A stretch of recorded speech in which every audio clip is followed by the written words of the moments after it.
कैसे हैं आप? आई होप आप सभी अच्छे होंगे। प्यारे बच्चों, आज हम करेंगे कक्षा 6 की सामाजिक विज्ञान के एट ग्रेड अभ्यास पुस्तक के अध्याय 2 को। इस अध्याय का नाम है बच्चों ग्लोब, अक्षांश और देशांतर। तो इस अध्याय का जो प्रश्न क्रमांक 1 है वो है स्थान ग्रीनविच से 15 डिग्री पश्चिम में स्थित है। अगर ग्रीनविच पर सुबह के 8 बजे हैं तो स्थान पर समय होगा। तो ये बच्चों सुबह के 7 बजेंगे। प्रश्न क्रमांक 2 है पृथ्वी को अपने अक्ष पर 1 डिग्री घूमने में समय लगता है। तो ये समय लगता है बच्चों 4 मिनट। प्रश्न क्रमांक 3 है अगर भारत में प्रातः के 11 बजे हैं तो उस समय लंदन का समय होगा। तो इसका उत्तर है प्रातः 5:30 बजे। ठीक। प्रश्न क्रमांक 4 है 23 सही 1/2 उत्तरी अक्षांश से 23 सही 1/2 दक्षिणी अक्षांश के मध्य में ताप कटिबंध पाया जाता है। तो ये पाया जाता है बच्चों उष्ण कटिबंध। प्रश्न क्रमांक 5 है ग्लोब की कोई 2 विशेषताएं लिखिए। तो पहली विशेषता है ग्लोब पृथ्वी का नमूना है।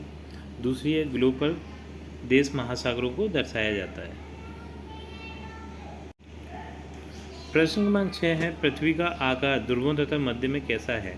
तो इसका उत्तर है पृथ्वी ध्रुवों पर चपटी और मध्य में उभरी हुई है।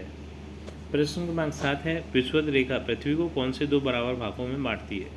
तो इसका उत्तर है विषुवत रेखा पृथ्वी को 2 बराबर भागों में बांटती है, ऊपर का उत्तरी गोलार्ध तथा नीचे का दक्षिणी गोलार्ध। प्रश्न क्रमांक 8 है पृथ्वी के ताप कटिबंधों के नाम लिखिए। तो इसका उत्तर है पृथ्वी के ताप कटिबंधों के नाम निम्न है। पहला है उष्ण कटिबंध, दूसरा है शीतोष्ण कटिबंध, तीसरा है शीत कटिबंध। प्रश्न क्रमांक 9 है ग्लोब पर खींचे गए समांतर वृत्त क्या कहलाते हैं व इनकी संख्या कितनी है। तो इसका उत्तर है ग्लोब पर खींचे गए समांतर वृत्त को अक्षांश वृत्त कहते हैं तथा इसकी संख्या 180 है। प्रश्न क्रमांक 10 है ग्लोब का चित्र बनाकर निम्नलिखित को दर्शाइए। तो यहाँ पर बच्चों विषुवत रेखा, कर्क रेखा, मकर रेखा, उत्तरी ध्रुव और दक्षिणी ध्रुव इन सबको दर्शाना है हमें। तो ये प्रश्न क्रमांक आपका 10 पे जो आपकी किताब है सामाजिक विज्ञान की उसमें दिया है बच्चों ये। तो वहाँ से देखकर आप इसे बना लीजिएगा। अब चलते हैं बच्चों अगले प्रश्न की ओर। प्रश्न क्रमांक 11 है उष्ण कटिबंध 23 सही 1/2 उत्तरी अक्षांश से 23 सही 1/2 दक्षिणी अक्षांश के मध्य ही क्यों पाया जाता है। तो इसका उत्तर है क्योंकि हमारी पृथ्वी अपने अक्ष पर 23 सही 1/2 झुकी हुई है, इस कारण। प्रश्न क्रमांक 12 है देशांतर रेखाओं की विशेषताएं लिखिए। तो इसका उत्तर है देशांतर रेखाओं की विशेषताएं निम्न है। पहली है देशांतर रेखाओं की लंबाई समान होती है। दूसरी है यह उत्तरी ध्रुव से दक्षिणी ध्रुव तक खींची गई हैं। तीसरी है यह एक अर्धवृत्त होती हैं। प्रश्न क्रमांक 13 है ग्लोब से किसी स्थान की स्थिति का पता कैसे लगाया जाता है। तो इसका उत्तर है ग्लोब से किसी स्थान का पता लगाने के लिए ग्लोब पर रेखाएं खींची हुई हैं, ये अक्षांश और देशांतर कहलाती हैं।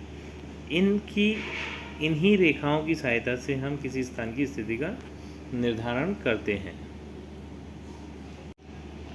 प्रश्न क्रमांक 14 बच्चों मानक समय से क्या आशय है। भारत में मानक समय कितने देशांतर से माना जाता है।